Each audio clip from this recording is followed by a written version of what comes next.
When we think of the Founding Fathers, a few names echo like monuments across American memory. George Washington, Thomas Jefferson, Benjamin Franklin. But what if that list is incomplete? What if the real architects of American independence, the men who risked everything, shaped the Constitution, and fought behind the scenes, were left in history's shadows?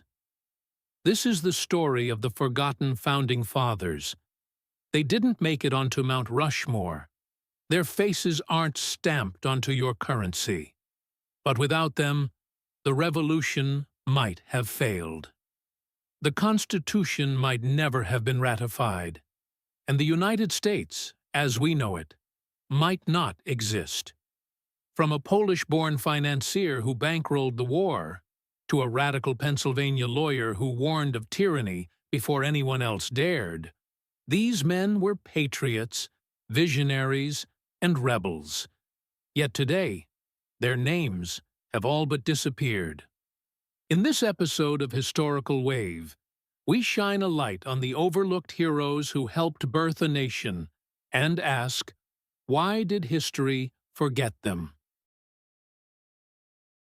John Dickinson was one of the most influential political thinkers of the American Revolution. Yet you've probably never heard of him. He was called the penman of the Revolution for his powerful essays against British tyranny, especially the letters from a farmer in Pennsylvania, which warned colonists of creeping oppression. His words were widely read, even in London. But unlike many revolutionaries, Dickinson was no firebrand.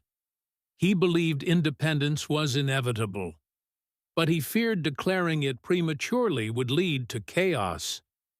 In 1776, as the Continental Congress prepared to adopt the Declaration of Independence, Dickinson refused to sign it. He didn't oppose liberty.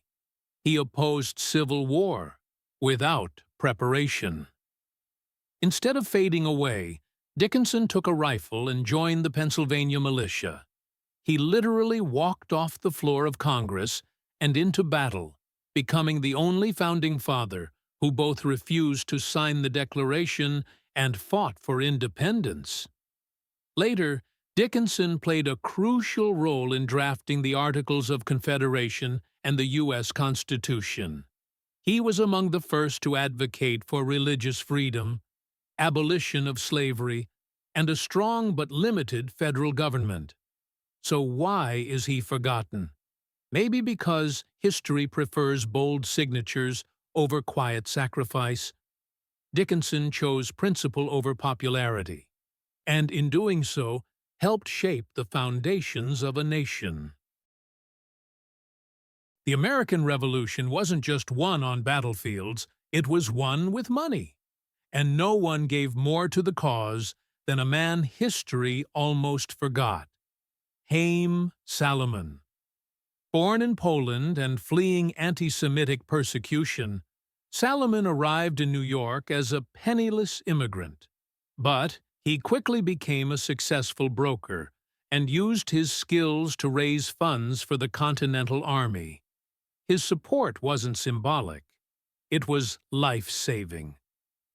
When the young American government couldn't pay its troops, buy supplies, or keep the army moving, Salomon stepped in. He worked tirelessly to secure loans from France and the Netherlands. He personally financed critical campaigns, and often gave his own money, knowing he'd likely never see it again. By war's end, Salomon had loaned the equivalent of hundreds of millions in today's dollars, almost none of which was repaid. He died bankrupt in 1785, leaving his wife and children in debt. Even more remarkable? Haym Salomon did all this while enduring repeated arrests and imprisonment by the British for his revolutionary ties. He continued working in secret, even while being hunted. Today, very few Americans know his name, despite being directly responsible for funding victory.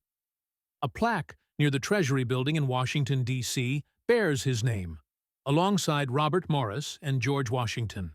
It calls him a broker who died a patriot. But in truth, he was far more. He was the unsung banker of American freedom. You've heard of James Madison, the father of the Constitution. But you probably haven't heard of James Wilson, the man who actually brought it to life. A Scottish immigrant and legal genius, Wilson was one of only 6 men to sign both the Declaration of Independence and the Constitution. In fact, he spoke more times at the Constitutional Convention than anyone else, even more than Madison. Wilson believed that ultimate power should lie not with states or elites, but with the people. His ideas laid the groundwork for the system of popular sovereignty that became the bedrock of American democracy. He also championed a strong executive branch and helped shape the Electoral College, controversial choices that still define U.S. politics today. But Wilson's brilliance was matched by tragedy. After serving on the first U.S. Supreme Court, he made a series of risky land investments and ended up in crushing debt. He spent time in debtor's prison while still wearing the title of Founding Father. He died poor, in obscurity, far from the glory he helped create. Today, his name is rarely mentioned in textbooks, yet the very framework of American government owes more to James Wilson than to many of the men we celebrate. He was a builder of institutions, a visionary of people-powered government, and one of the Constitution's forgotten authors.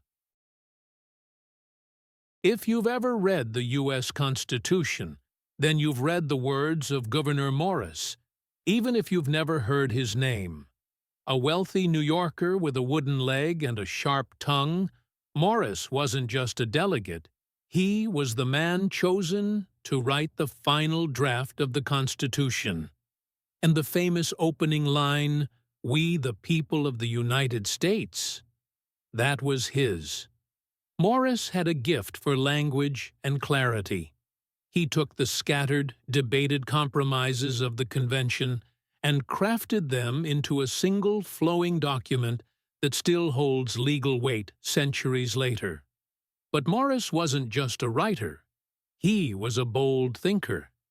He was one of the few founding fathers who openly opposed slavery, calling it a nefarious institution during the debates. His anti-slavery stance put him at odds with many Southern delegates. After the Revolution, he served as the U.S. ambassador to France during the French Revolution, witnessing firsthand the perils of mob rule and radical politics. His experience abroad further shaped his belief in a balanced constitutional republic. Morris's eccentric personality and aristocratic lifestyle kept him from mainstream fame, but his pen helped define America's political soul. Without Gouverneur Morris, the Constitution would not only read differently, it might not have held together at all. The Founding Fathers weren't all men, not in spirit and not in action. One of the most powerful revolutionary voices belonged to Mercy Otis Warren, a woman whose pen shook empires. Born into a politically active Massachusetts family, Mercy was self-educated, sharp-witted, and fearless. At a time when women were expected to remain silent in public affairs, she published searing plays and essays attacking British rule, anonymously at first, and later under her own name. Her satirical plays mocked British officials and loyalists, inspiring colonists to resist. John Adams, no stranger to ego, called her the most accomplished woman in America.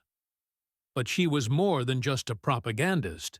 Mercy Otis Warren was one of the first historians of the American Revolution. Her 3-volume History of the Rise, Progress, and Termination of the American Revolution offered a bold, personal, and sometimes critical account of the founding era, including sharp words for leaders like Adams and Hamilton. Her support for individual liberty and strong opposition to centralized power made her an early anti-federalist voice, advocating for the Bill of Rights. Despite her influence, Mercy Otis Warren was largely written out of history for decades, her contributions dismissed simply because of her gender. But her intellect, courage, and words helped shape a nation. She wasn't a footnote. She was a founding mind. We know the names Washington, Jefferson, Franklin. But the American Revolution was never the work of just a few great men. It was a chorus, filled with voices that history has too often silenced. Men like John Dickinson, who chose principle over popularity. Haym Salomon, who gave everything to keep the revolution alive. James Wilson, the legal mind who shaped our very system. Gouverneur Morris, whose words gave the Constitution its soul. And Mercy Otis Warren, whose pen struck harder than any sword. They weren't perfect, none of the founders were, but they remind us that nation-building isn't just about who gets credit. It's about who shows up, who sacrifices, who writes, speaks, organizes, and believes when it's easier not to. To understand the real history of the United States, we must look beyond the statues and slogans. We must uncover the full story, the forgotten figures, the buried truths, the quiet architects. Because America wasn't built by legends alone. It was built by people, many of them invisible, who still shaped our future. It's time we remembered them.